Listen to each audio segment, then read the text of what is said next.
السلام علیکم ورحمۃ اللہ تعالی وبرکاتہ۔ نحمده ونصلي على رسوله الكريم والصلاة والسلام على أشرف الأنبياء والمرسلين، أما بعد فأعوذ بالله من الشيطان الرجيم، بسم الله الرحمن الرحيم، شهر رمضان الذي أنزل فيه القرآن، صدق اللہ العظیم وصدق رسوله النبی الامین الکریم، ونحن على ذلك لمن الشاہدین والشاکرین والحمد للہ رب العالمین۔ آئیے حضرات، گفتگو شروع کرنے سے پہلے آقا نامدار،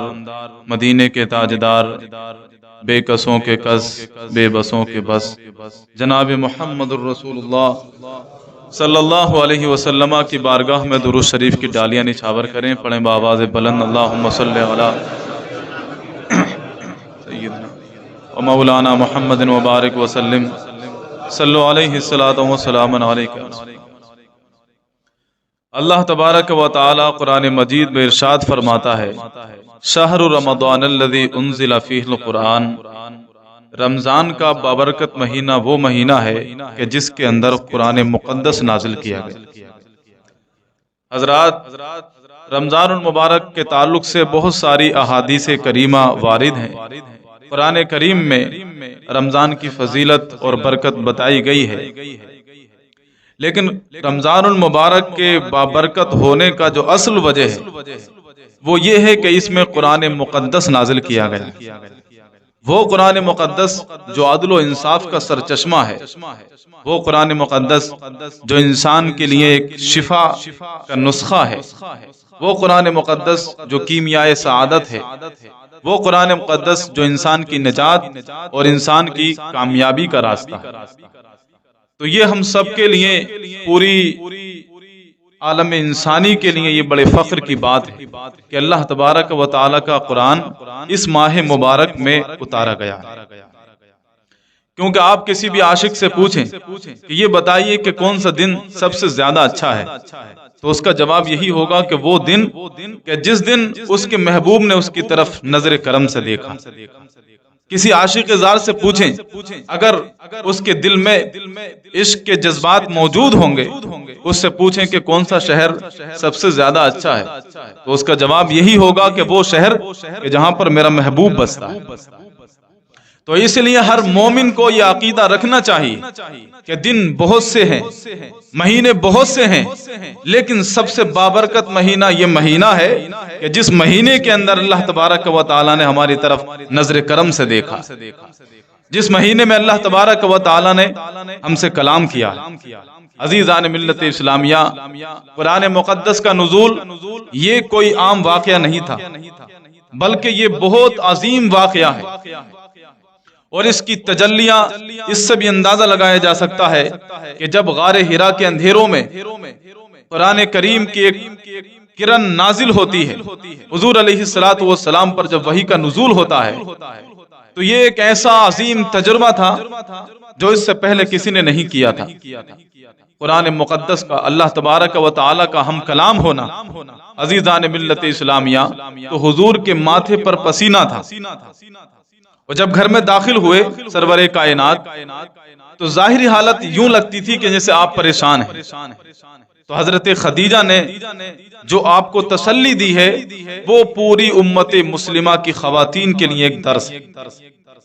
کہ ایک پریشان شوہر جب گھر میں داخل ہو، مصیبتوں کا مارا ہوا، غموں کا ستایا ہوا، زمانے کی ٹھوکریں کھا کر جب شوہر داخل ہو، تو ایک بیوی کو اپنے شوہر کی زندگی میں کیا رول ادا کرنا چاہیے۔ عرض کرتی ہیں کہ حضور آپ پریشان نہ ہوں، آپ تو لوگوں کے ساتھ میں ہمدردی کرتے ہیں، آپ تو لوگوں کے ساتھ میں بھلائی کرتے ہیں،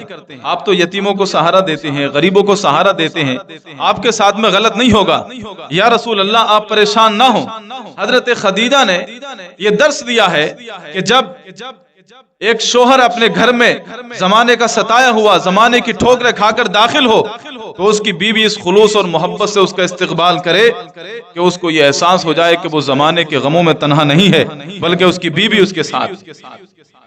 ایک بیٹا جب درد و غم کا مارا ہوا اپنے گھر میں داخل ہو،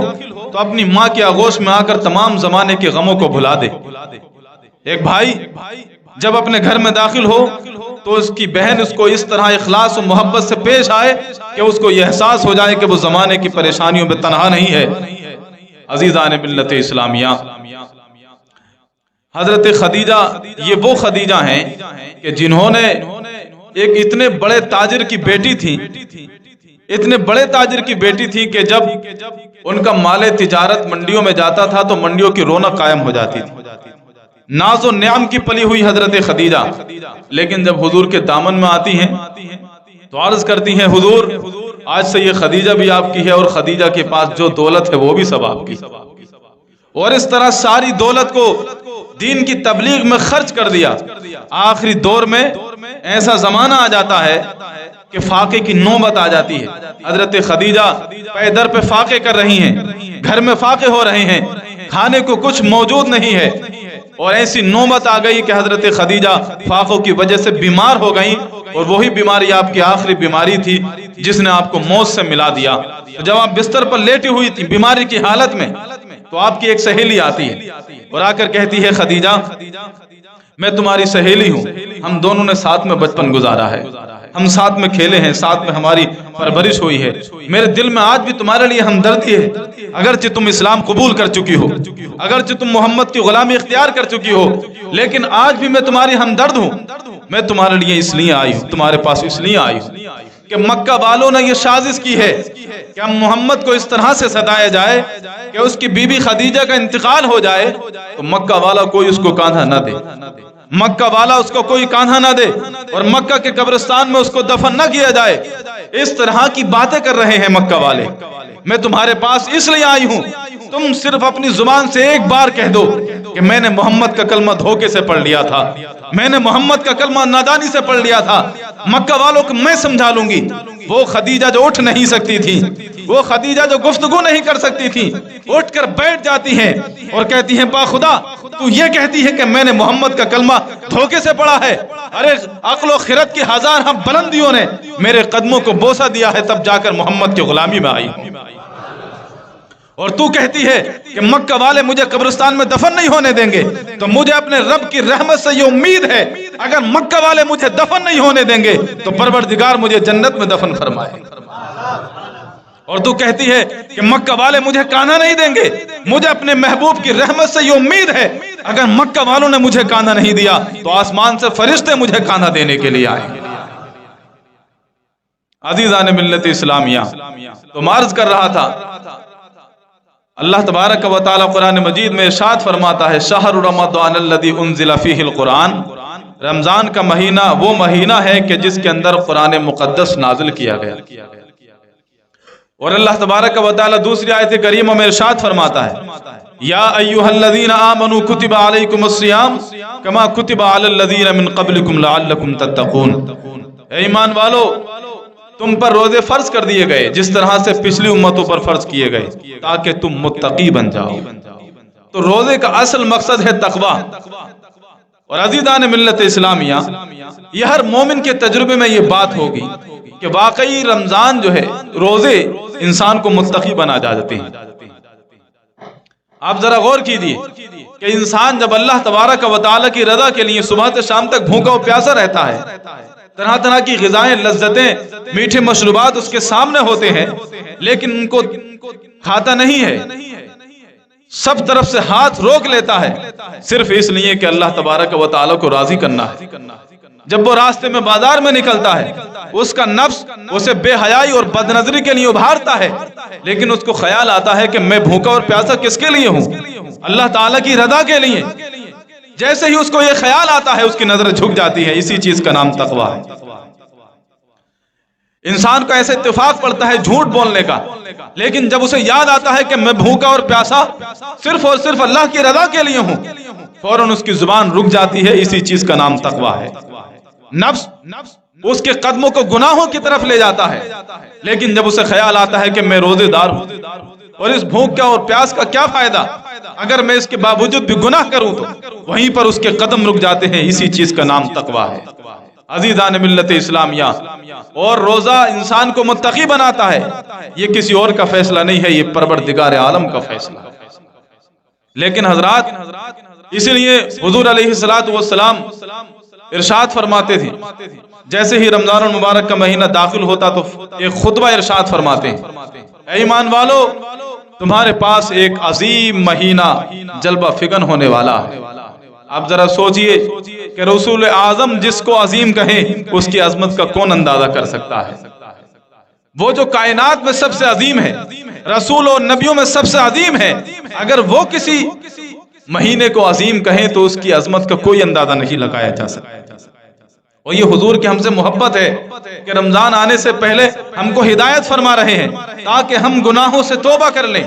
یہ حضور کی ہی محبت تھی کہ راتوں رات حضور سرور کائنات اپنی امت کی یاد میں بخشوانے کی خاطر راتوں رات یوں ہی جاگتے رہتے تھے۔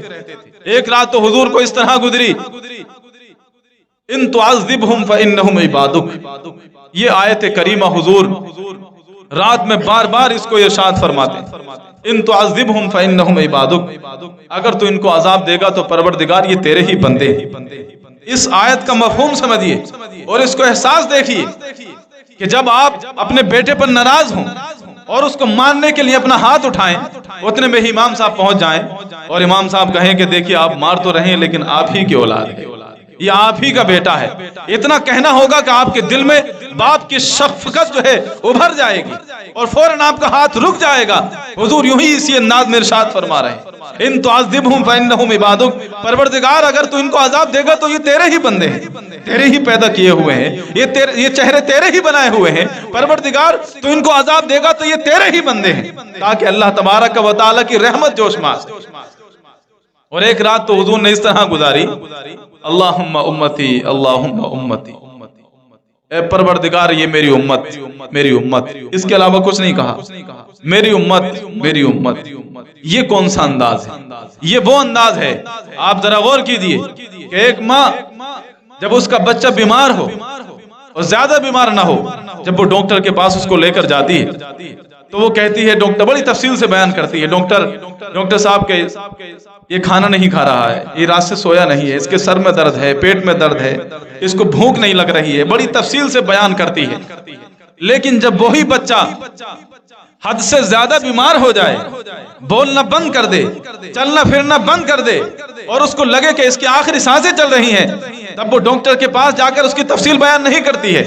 بلکہ جا کر کہتی ہے، ڈاکٹر صاحب میرا بیٹا، ڈاکٹر صاحب میرا بیٹا، ڈاکٹر صاحب میرا بیٹا، اللہ یہ میرے امتی، اللہ یہ میرے امتی۔ ساری رات حضور سرور کائنات امت کی یوں ہی فریاد کرتے رہتے۔ کیا امتی کو نہیں ہونا چاہیے کہ وہ بھی کسی رات میں اٹھ کر کے اپنے گناہوں کی توبہ کریں، استغفار کریں کہ راتوں رات ہمارے نبی ہمارے لیے جاگتے رہے، لاؤ ہم اپنے لیے ہی جاگ لیں رات میں اٹھ کر کے۔ اور عزیزان ملت اسلامیہ، یہ خدا کی بارگاہ ہے، جو بندہ رات میں اٹھ کر کے 2 قطرے آنسو کے بہا دیتا ہے، پروردگار ان آنسو کی برکت سے اس کے تمام گناہوں کو معاف فرما دیتا ہے۔ قرآن کریم میں ارشاد ہوتا ہے، ام حسب الذین یعملون السیئات ان یسبقونا ساء ما یحکمون، کہ وہ لوگ جنہوں نے گناہ کر لیے ہیں وہ یہ سمجھتے ہیں کہ ہماری رحمت سے بڑھ جائیں گے، ساء ما یحکمون، انہوں نے یہ بہت غلط فیصلہ کیا۔ مولانا عبد الواحد بالگرامی سب سنابل میں لکھتے ہیں، ایک حدیث نقل کرتے ہیں کہ جب کوئی نمازی انسان اللہ تعالیٰ سے دعا کرتا ہے تو اللہ تعالیٰ کو اس کی دعا بہت پسند آتی، کسی پرہیزگار انسان کی آواز اللہ تعالیٰ کو بہت پسند آتی، کسی عبادت گزار کی آواز اللہ تعالیٰ کو بہت زیادہ پسند آتی ہے، کوئی حاجی ہو، نمازی ہو، قاری قرآن ہو، جب وہ دعا کرتا ہے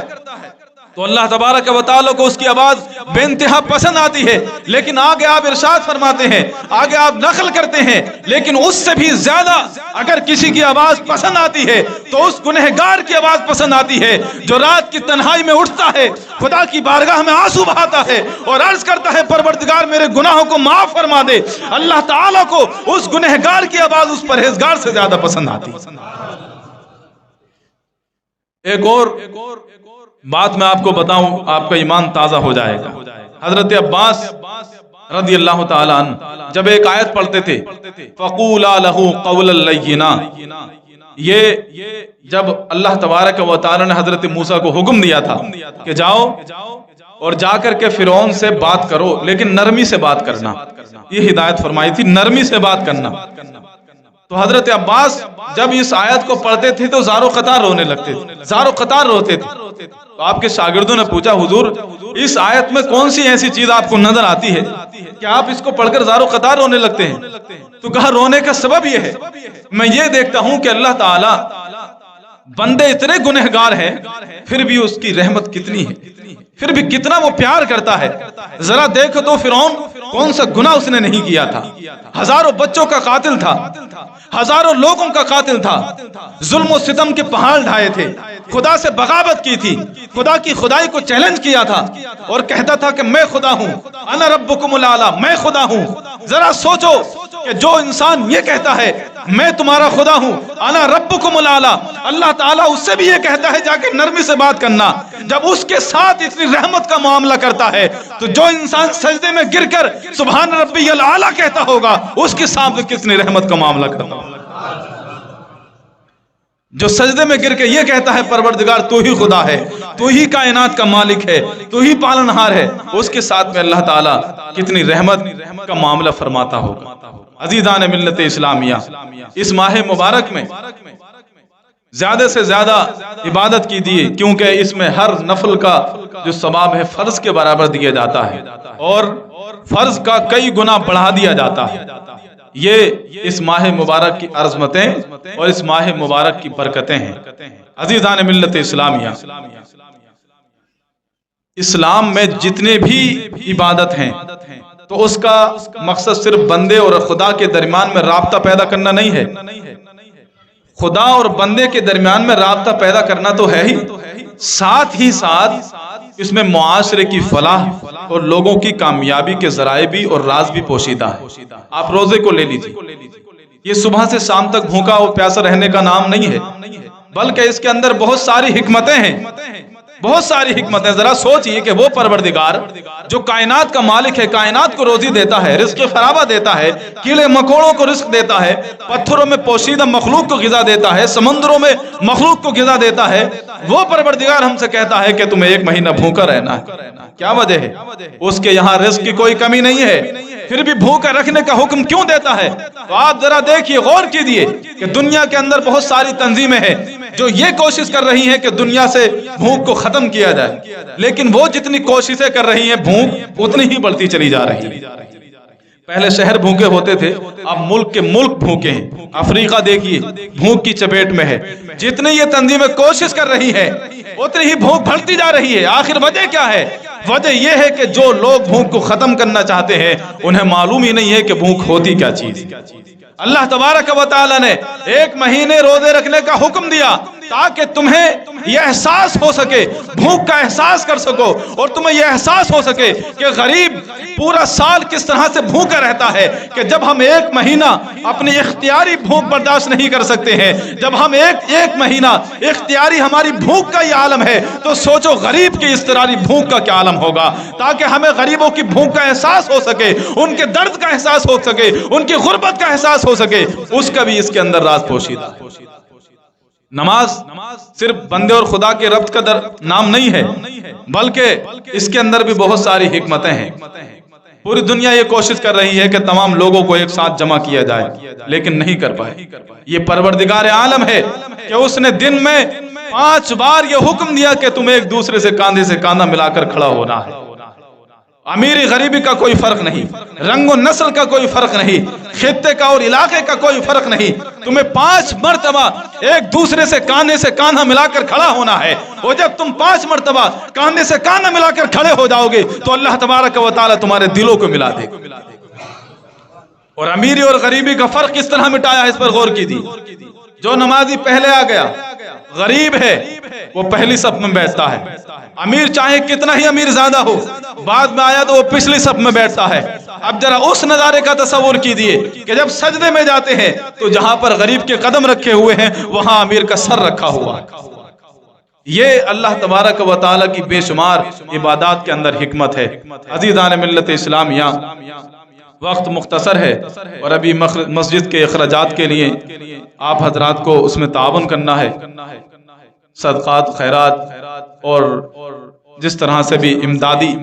اس میں جو تعاون کریں، کیونکہ اس کی بہت بڑی فضیلت ہے، انتہائی فضیلت ہے۔ کیونکہ حضرت امام ذہبی بیان کرتے ہیں کہ مصر کا ایک علاقہ تھا کہ اس میں قحط ہی قحط رہتا تھا۔